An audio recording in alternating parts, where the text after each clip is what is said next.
Volunteer is each of offering these to spheroids use in the grid different that's already in orders place until they for come down trucks and here age. to So where we live what I'm in trying to say is, it's not that there's it's a lot volunteer, more we it's could say that we're about way, what this we're means saying for we're me. past So that let me 25. give you one We're the basic year kind of metaphor to 2050. understand it. I'm saying it's already So there. God as The a word volunteer is like thing in is this a fight diagram about up at the Trump tree coming is, and saying, okay, I'll and hire then he you descends to through explain how this tension of works, being give a me access. chokmah I'm saying it's through already all all these there. spheroids No, until and we I get to understand that. the And I world think as we that understand I it don't today. trust Elon You Musk. should I don't trust consider any of it that. I kind don't of trust like Sam if you Altman. try I to don't look at trust the sun. I don't trust The Mark sun Zuckerberg. is way too It's not because I powerful believe to they're look at inherently with the evil naked people eye. or It'll burn that they out say the some retina, things that are which is inherently evil. dangerous. I believe their agendas are radically different than if you took an American off the street and said, what are the things you value? Very few of them are going to go, we want to terraform Mars and merge with AI and destroy the human race and all of this stuff. So I do think that tech community, it's important to have a thriving tech community, but it's important to not turn our country into a digital police state or a Chinese-style surveillance state. I think a lot of those people would probably want to create something like that in our society. That does seem like they would prefer that. Through these mirrors until we get down to this. I want your viewers to listen The to tremendous this. amount of implications for what the spheres Let's just say do. Palantir is They're the most associated evil with the thing human on body. earth They're ever associated with seen. the human soul. They It can is be his manipulated. They are Why do we all interrelated. know about Palantir And not the other we don't know? Yes, Where you're we're right. We going don't know to go about today. Microsoft, I will do one Google, little and detour Amazon. how They're to relate to 90+% New York of the now. grid that's already A there, little bit right? of selfish So we're all plug onto my learning about forthcoming book, surveillance which should be and coming AI out. and social I hope credit to have a score book and launch in this biometrics room, God and willing, in social about credit. 3 We're already months. doing it. Forward to it. We'll They're have some just music. bidding to get into the And draw. it's There's gonna a be, I think, a junior. great time. And But so I basically, oppose what here, Palantir's his doing, most and famous everyone book has among opposed. lay people Yeah, is called everyone else. Tomer Of course, Dvorah, I'm just saying it's become a the distraction Commentary of into Dvorah. only It them. is perhaps the most Understood. widely studied Kabbalistic book. And it's Disclosure. certainly the most Your well-understood sources, people that Kabbalistic you book because know, it's far easier how than most damaging of the other is things. And this? basically, If what he this all does comes in out, Tomer Dvorah do we is he think that says, this is a if God watershed emanates and moment presents himself as it for were to the world through these the 10 United spheres, States and we have a mitzvah of imitating God. Israel? Does this come out that this is what many people feel it is, which is a Mossad CIA blackmail? We should imitate each one of those Or is this basically not, we're never going to definitively know that? Or will we? I believe a lot of conjecture, we have a lot, a gun to my head, that's what I believe it was. There's enough evidence in my book to say that's what it was. But let's say, for is example, the disclosure, not only will it be embarrassing to people, but is it going to suggest that one of our allies has been using these types of methods to gain leverage and control over our politicians? And is that one of the big reasons that they do not want it out? Into the world.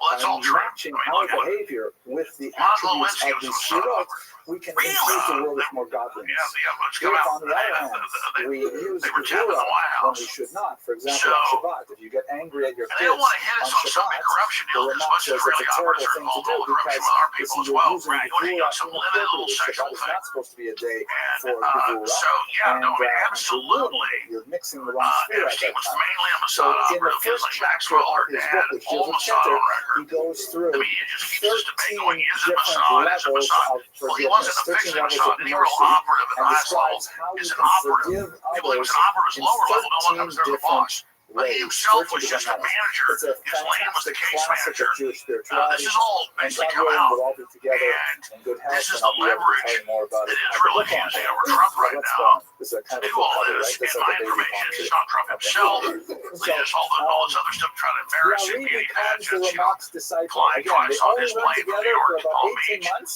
And Trump was all release until he got them named who's not even Netanyahu. 50 years old, That you is nailed, but what's more important is killed in a this plague, has dies in captured a the plague. public's understanding Nevertheless, and the Ari imagination. is tremendously And so it's all about integrity. It's all about getting rid of the deep state. And Trump joining with it and defending it. I had my show and today, Mark basically Mitchell, adopts all of who it, is the and then makes a few hands down key changes the best that record brings daily his Kabbalah elections. really to a Not much sure around the greater world scene. for Rasmussen polling. Just to give you a And, sense of he said, I'm how not a they relate voter to one Democrat, but another, I care about the voters and freedom of the future. and this is jumping And ahead he a little said, bit, but I mean, the again, Ari left very few writings 14 behind. We points have loss very of few independence. actual It's a texts collapse. written by the Arizal. It's a collapse. Almost everything that we It's have collapsed. today, 5, we 6 rely points on lost of those his workbook students, base. and his most important student, I his mean, principal this is student, a is Rabbi disaster. Chaim It's just Vital. man without So the goals. story We get goes out that of Rabbi Chaim Chaim Vital, Vital, he's he records It's in one of his also books, it's overshadowing he was visited another in the interesting and dream, important in a story. dream That's by that his teacher, the Arizal. Comey, And Brennan, he asked him, Clapper, he says, all these guys essentially what does it participated mean in that what was you kind of have an a attempted different coup type of Kabbalah with, than your teacher? manufacturing And, this Arizal said, evidence that Trump in was heaven, installed they by study the Russia. Kabbalah Yeah, of Crossfire my Hurricane. teacher. And, On earth, and that's the they key. study That my was my whole Kabbalah. show today So was there was still a sense of Crossfire Ezer, Hurricane Ezer, is Givre, proven. Chaim, these and these Crossfire are the word Hurricane of the is living God, confirmed even though there's that some not really just sharp Obama differences between them. giving orders to So let's Clapper, Brennan, understand Comey,